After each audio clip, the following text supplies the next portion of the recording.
വീണ്ടും ഹോർമൂസിൽ വമ്പൻ സംഘർഷം ഉടലെടുത്തിരിക്കുന്നു എന്നുള്ളതാണ് റിപ്പോർട്ട്. പക്ഷേ ഇത്തവണ ഇന്ത്യക്ക് നേരെയാണ് എന്നുള്ളതാണ് പ്രധാനപ്പെട്ട കാര്യം. നേരത്തെ ഇന്ത്യയുടെ കപ്പലുകൾക്ക് നേരെ വെടിയുതിർത്തപ്പോൾ ഇന്ത്യ ഇറാന് വലിയൊരു മുന്നറിയിപ്പ് കൊടുത്തതാണ്.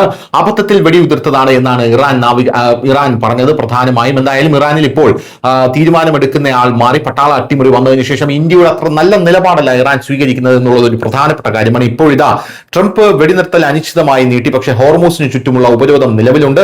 ഇറാനിയൻ നാവികസേനയുടെ വെടിവെപ്പിൽ ആകെ 3 കപ്പലുകൾ തകർന്നിട്ടുണ്ട്. ഇന്ത്യൻ കപ്പൽ ഗുജറാത്തിലെ മുദ്ര തുറമുഖത്തിലേക്ക് അടുക്കുകയായിരുന്നു എന്നുള്ളതാണ് മറ്റൊരു പ്രധാനപ്പെട്ട കാര്യം. ഹോർമൂസ് ഉൾക്കടലിൽ ഒരു ഇന്ത്യൻ കപ്പൽ ഉൾപ്പെടെ 3 കപ്പലുകൾക്ക് നേരെ ഇറാൻ നാവികസേന ഇപ്പോൾ വെടിയുതിർത്തിരിക്കുകയാണ്. ഇന്ത്യൻ കപ്പൽ ഉൾപ്പെടെ 3 കപ്പലുകൾ പിടിച്ചെടുത്തു. മറുവശത്ത് വിഭജിത നേതൃത്വം കാരണം ഇറാൻ ഒരു തീരുമാനവും എടുക്കാൻ കഴിയുന്നില്ലെന്ന് അവകാശപ്പെട്ട് US പ്രസിഡന്റ് ഡൊണാൾഡ് ട്രംപ് ഇറാനുമായുള്ള വെടിനിർത്തൽ കരാർ നീട്ടിയിരിക്കുകയാണ്. പാകിസ്ഥാന്റെ അഭ്യർത്ഥന മാനിച്ചാണ് വെടിനിർത്തൽ നീട്ടിയത്.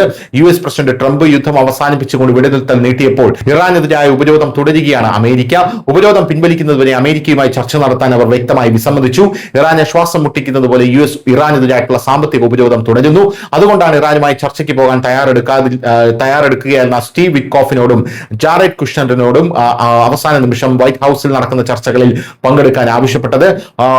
വൈസ് പ്രസിഡന്റ് JD വാൻസിന്റെ കാര്യത്തിലും ഇത് തന്നെയായിരുന്നു സ്ഥിതി. എന്നിരുന്നാലും നിരവധി നയതന്ത്ര ചർച്ചകൾക്ക് ശേഷമാണ് വെടിനിർത്തൽ നീട്ടാനുള്ള ട്രംപിന്റെ തീരുമാനം. അതിനാൽ ഇറാനിൽ നിന്നുള്ള ഒരു പുതിയ നിർദ്ദേശത്തിനായി വാഷിംഗ്ടൺ കാത്തിരിക്കുകയാണ്. ഇറാനിൽ ഉടനെ തന്നെ വൈദ്യുതി വിതരണം ഇല്ലാതായാൽ അതിൽ ആശങ്കപ്പെടാൻ ഒന്നുമില്ല എന്നുള്ളതാണ് പ്രധാനപ്പെട്ട കാര്യം. കാരണം വൈദ്യുതി നിലയങ്ങൾ തകർക്കാനാണ് ട്രംപിന്റെ പദ്ധതി എന്നുള്ളതാണ് മനസ്സിലാക്കാൻ സാധിക്കുന്നത്. ഒരു രാജ്യത്തിന്റെ തുറമുഖങ്ങൾ ഉപരോധിക്കുന്നത് യുദ്ധ നടപടിയാണെന്ന് ഇറാൻ വിദേശകാര്യമന്ത്രി അരോഗ്ചി പറഞ്ഞു. അതിനാൽ അമേരിക്ക തിരിച്ചടിച്ചാൽ അതിശയിക്കാനില്ല. ഒരു രാജ്യത്തിന്റെ യുദ്ധക്കപ്പൽ പിടിച്ചെടുക്കുന്നതും യുദ്ധ നടപടിയും വെടിനിർത്തൽ ലംഘനവുമാണെന്ന് അരാഗ്ചി പറഞ്ഞു. ഇതിനോട് എങ്ങനെ പ്രതികരിക്കണമെന്നും ഇതിന്റെ താല്പര്യങ്ങൾ എങ്ങനെ സംരക്ഷിക്കണമെന്നും ഇറാൻ അറിയാം.